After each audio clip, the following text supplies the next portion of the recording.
अब एक अजीब बात बताने जा रहा हूं, शायद आप लोगों ने ये बात सुनी ना हो, पहली बार सुन रहे हो। अल्लाह के रसूल सल्लल्लाहु अलैहि वसल्लम ने एक मर्तबा गुस्से में आकर के हजरत हफ्सा को एक तलाक दे दी, हजरत हफ्सा को एक तलाक दे दी। और ये जो मैं रिवायत पढ़ रहा हूं ये अबू दाऊद के अंदर 2283, इब्ने माजा के अंदर 2016 और नसई के अंदर 3560 नंबर की रिवायत है और सही रिवायत है। हजरत उमर खुद कहते हैं कि अल्लाह के रसूल सल्लल्लाहु अलैहि वसल्लम ने हजरत हफ्सा को एक तलाक दिया, तलाक के रजई दिया, और फिर अल्लाह के रसूल ने रुजू किया। रुजू क्यों किया? तलाक दे दिया तो रुजू क्यों किया? इसमें भी हजरत हफ्सा की एक फजीलत है। भाई अल्लाह के रसूल रसूल भी हैं और इंसान भी हैं। हो सकता है कोई बात नागवार गुजर गई हो, कोई घर के अंदर कोई ऐसा मामला आ गया हो, आपने गुस्से में तलाक दे दी, लेकिन फिर आपने रुजू किया। और रुजू क्यों किया? जिब्रील के आने पर रुजू किया। चुनांचे मुस्तदरक हाकिम की रिवायत है और अल्लामा अलबानी ने इसको असहिया में सही करार दिया है कि जब अल्लाह के रसूल सल्लल्लाहु अलैहि वसल्लम ने हजरत हफ्सा को तलाक दी तो जिब्रील आए और जिब्रील अलैहिस्सलाम ने कहा, राजे हफ्सा, ऐ अल्लाह के रसूल आप हफ्सा से रुजू कर लीजिए, फ़इन्नहा सव्वामतुन क़व्वामतुन, हफ्सा तो बहुत रोजा रखने वाली और बहुत तहज्जुद पढ़ने वाली अल्लाह की बंदी है, बहुत अल्लाह की नेक बंदी है, आप इससे रुजू कर लीजिए। व इन्नहा ज़ौजतुकी फिल जन्ना, और अल्लाह के यहाँ लिखा जा चुका है कि हफ्सा जन्नत में भी आपकी बीवी है, लिहाजा आप उनको अपने निकाह से निकाल नहीं सकते, आप उनसे रुजू कर लीजिए। चुनांचे अल्लाह के रसूल सल्लल्लाहु अलैहि वसल्लम ने हजरत हफ्सा से रुजू किया। तो अल्लाह के रसूल सल्लल्लाहु अलैहि वसल्लम की ये चौथे नंबर की बीवी हैं और इनकी वफात एक रिवायत के मुताबिक सन 41 हिजरी में और अल्लामा इब्ने साद की रिवायत के मुताबिक सन 45 हिजरी में मदीना में हुई। और मदीना के जो गवर्नर थे हजरत मरवान बिन हकम, उन्होंने इनकी जनाजे की नमाज पढ़ाई। इनके भाइयों ने हजरत अब्दुल्लाह इब्ने उमर ने और हजरत आसिम इब्ने उमर ने इनको कब्र में उतारा। आपसे तकरीबन 60 रिवायतें मिलती हैं, जिसमें से 4 रिवायतें ऐसी हैं जो सही बुखारी और सही मुस्लिम के अंदर मौजूद है। आज के दर्स में जो अल्लाह के रसूल की दूसरी बीवी की जिंदगी के बारे में हम कुछ बात करने जा रहे हैं वो है हजरत ज़ैनब बिन्त खुज़ैमा रज़ी अल्लाह ताला अन्हा। ये निकाह की तरतीब के एतबार से रसूल अकरम की 5वीं बीवी है। हजरत खदीजा, सौदा, आयशा, हफ्सा के बाद 5वें नंबर पे कौन है? हजरत ज़ैनब बिन्त खुज़ैमा।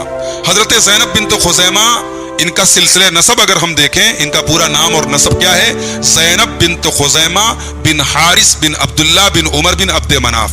कुरैश का एक बहुत बड़ा खानदान था बनु असद, उस खानदान से हजरत ज़ैनब बिन्त असद का, हजरत ज़ैनब बिन्त खुज़ैमा का ताल्लुक था। और आपकी एक खास बात यह भी है कि आपकी एक सौतेली बहन थी हजरत मैमूना बिन्त हारिस, यानी आपकी माँ और हजरत मैमूना की माँ एक थी, बाप अलग अलग थे। माँ का नाम क्या था? हिंद बिन्त औफ। हिंद बिन्त औफ हजरत ज़ैनब की माँ भी है और अल्लाह के रसूल की दूसरी बीवी हजरत मैमूना की माँ भी है। गोया हजरत ज़ैनब वो बीवी है अल्लाह के रसूल की जिनकी सौतेली बहन, एक ही माँ से पैदा हुई बहन, ये दोनों बहन अल्लाह के रसूल के निकाह में आई।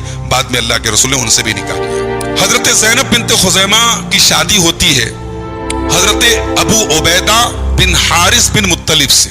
ये कौन थे? ये अल्लाह के रसूल के दादा परदादा हाशिम जो थे, उनके एक भाई थे मुत्तलिब, उनके पोते थे हजरत उबैदा बिन हारिस बिन मुत्तलिब। अल्लाह के रसूल के बड़े यानी चचा लगते थे और अल्लाह के रसूल से बहुत मोहब्बत करते थे। तो हजरत उबैदा बिन हारिस बिन मुत्तलिब ये शौहर थे हजरत ज़ैनब बिन्त खुज़ैमा के। ग़ज़वे बद्र में, इस्लाम की पहली जंग हो रही है ग़ज़वे बद्र, जब जंग शुरू हुई तो मुशरिकीन की तरफ से 3 लोग आगे आए। पहला आदमी आया वलीद बिन उतबा, दूसरा आया उतबा बिन रबिया और तीसरा आया शैबा बिन रबिया। उस जमाने में जंग का एक दस्तूर था कि जंग जब शुरू होती थी तो पहले इंडिविजुअल जंग होती थी, एक एक करके लोग लड़ते थे। तो ये तीनों निकले, ये तीनों अल्लाह के रसूल के खानदान के हैं, बनु अब्द शम्स के हैं। अब रसूल की आदत देखो, रसूल की एक आदत यह थी कि जब कुर्बानी देने की बात आती थी तो रसूल अपनी जात को और अपने करीबी लोगों को आगे करते थे, और जब फायदे की बात आती थी तो रसूल अपने लोगों को दूर रखते थे। ये बद्र की लड़ाई की बात कर रहा हूं। मुशरिकीन की तरफ से 3 लोग आगे बढ़े, वलीद बिन उतबा और शैबा। अब इधर से 3 अंसारी साहब आगे बढ़े, تو ان تینوں مشرکین نے کہا بھائی تم ہمارے جوڑ کے نہیں ہو, تم ہمارے مقابلے کے نہیں ہو, ہمارے مقابلے میں ہمارے خاندان کے لوگوں کو لاؤ. تو اللہ کے رسول صلی اللہ علیہ وسلم نے اپنے خاندان کے لوگوں کو دیکھا تو اپنے خاندان کے صرف 2 آدمی نظر آئے, بنی ہاشم کے صرف 2 آدمی نظر آئے. ایک رسول کے چچا تھے حمزہ, اور ایک رسول کے چچا زاد بھائی تھے علی بن ابی طالب. اب بنی ہاشم میں کوئی تیسرا آدمی تھا ہی نہیں, تو اب اللہ کے رسول نے بنو مطلب سے تیسرے آدمی کو اٹھایا. یہ کون تھے؟ یہ حضرت زینب بنت خزیمہ کے شوہر تھے, عبیدہ بن حارث بن مطلب.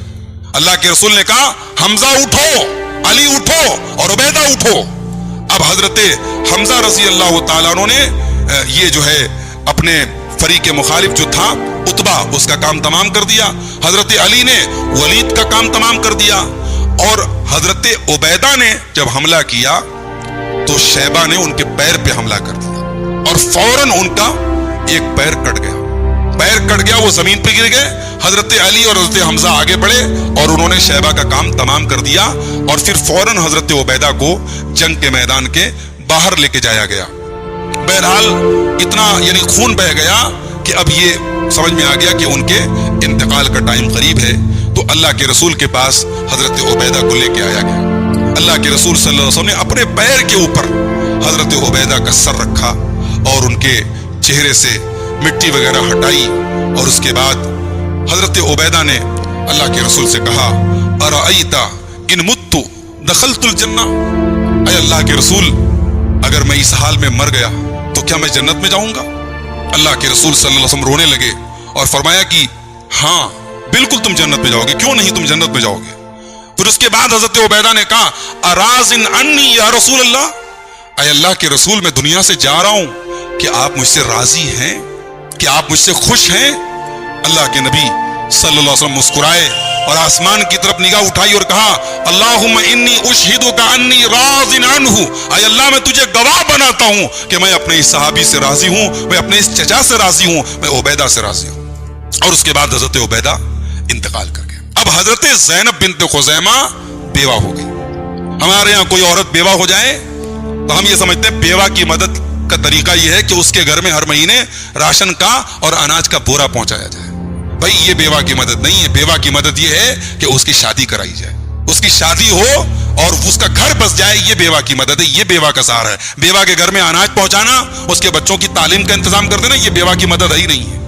حضرت زینب بنت خزیمہ بیوہ ہو گئی. اور ایک خاص بات آپ کو اور بتاؤں, حضرت زینب بنت خزیمہ یہ دور جاہلیت میں بھی غریبوں کی اتنی مدد کرتی تھی کہ ان کے گھر میں کبھی پیسہ رکتا نہیں تھا, دینار رکتا نہیں تھا, درہم رکتا نہیں تھا. ان کے گھر میں آنے والا کوئی مسکین خالی ہاتھ نہیں جاتا تھا.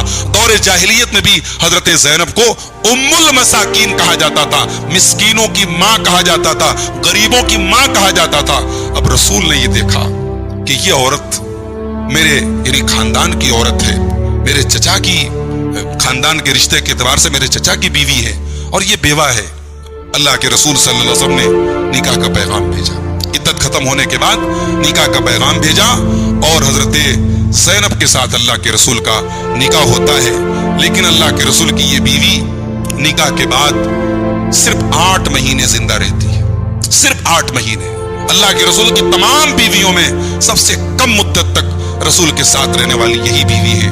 8 مہینے اللہ کے رسول کے ساتھ رہتی ہیں, اور اس کے بعد ان کا انتقال ہو جاتا ہے.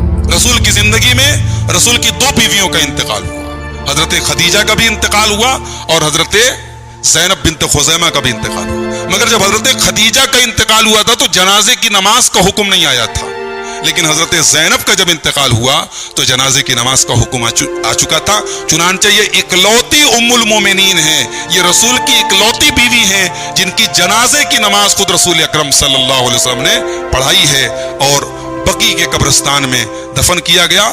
انتقال کے وقت ان کی عمر محض 30 برس کی تھی, اور بقی کے قبرستان میں یہ دفن ہے. ربیع الاول سن 4 ہجری میں آپ کی वफात होती है। तो ये अल्लाह के रसूल सल्लल्लाहु अलैहि वसल्लम की बीवियों में 5वें नंबर की बीवी हैं। अल्लाह से दुआ है रब्बुल आलमीन हम सबको इन अज़वाज मुतहरात की, हमारी इन माओं की ज़िंदगियों में हमारे लिए जो नसीहतें हैं, जो असबाक हैं, अल्लाह ताला उन्हें अपनी ज़िंदगी में हम सबको उतारने की तौफीक अता फरमाए। रब्बुल आलमीन ख़ास तौर से हमारी माओ बहनों को इन औरतों की तरह, रसूल की इन बीवियों की तरह दीन का पाबंद बनाए, दीन का खादिम बनाए, शौहर का खिदमत गुजार बनाए, सौम व सलात का पाबंद बनाए, पर्दा वाला बनाए, हया वाला बनाए। रब्बुल आलमीन हमें अपने शादी ब्याह के निज़ाम को सुधारने की तौफीक अता फरमाए। अपने समाज में वो लोग जो बेवा हैं, मुतल्लका हैं, या वो मर्द हजरात जिनकी शादी नहीं हुई है या शादी हो चुकी है, बीवी उनकी नहीं है, उनके निकाह कराने की और उनके निकाह को यानी इस चीज के सिलसिले में जो हमारे ज़हनों में गलत फहमियां हैं उनको अल्लाह ताला दूर करने की तौफीक अता फरमाए। रब्बुल आलमीन हमें निकाह को सादा और